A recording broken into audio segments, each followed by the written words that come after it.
So why does the inner coach project matter? Why does this training matter? Why is this training good for hockey players?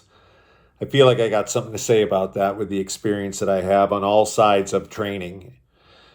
Listen, in a world full of chaos that is beyond a hockey player's chaos, in a world full of chaos, any process that we have, any ritual, any type of routine that we have, any understanding that we have, any training that we have on leading ourselves is going to give us an advantage. For sure, we want to train our hockey players in today's world to be strong when it comes to leading oneself. Now, I think so many people nod and smile, right? They nod and smile when we talk about you'll never be able to lead others if you can't learn to lead yourself. We all nod and smile about that. But here's the thing. The Inner Coach Project gives a training where a plan is now activated. It isn't something that I get that idea. It's more like, you want to ask me what I'm doing about training myself to be better in the ways of self-leadership? I can tell you what I'm doing. I'm training in something called the Inner Coach Project, right? It's going to help me be built to last, not just ready for next season. This is what I expect from the training because there's such an emphasis on the ownership spirit, learning to lead others, learning to lead oneself, understanding what coaching is all about, understanding what self-coaching is all about, what gets packaged into this training, and again, I'm confident that I know what I'm doing on this training, right? What gets packaged into it is that we get a result from this.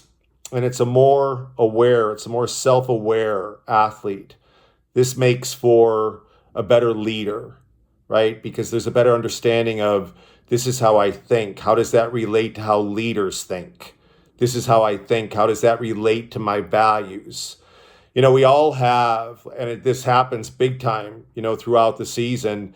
We all are vulnerable. Even the most dedicated, even the most elite are vulnerable to a lot of voices inside our head. And so it's so important to understand that we can create a voice that'll be the strongest voice. It's the voice of the inner coach. And that's good because we all seem to naturally have the voice of the inner critic. We want to train our inner coach to take over. We want to train our inner coach to inspire and support, do all the things that great coaches do. So the result is a more aware, a more self-aware athlete, better leader by example, more confident, right? Better at understanding how to lead others, a little bit more intuitive even on maybe how to help others because working so hard on just, learning how to help myself, right? This is better under pressure. This is welcoming pressure because I'm ready to lead through it because I like to do that. I've trained to do that. This is a culture builder, right? This is more confident. This is more consistent. This is more resiliency. This is more durability.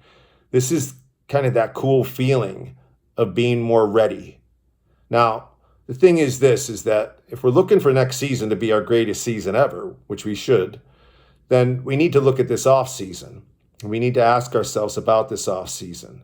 Am I going to do it the way that we've always done it, right?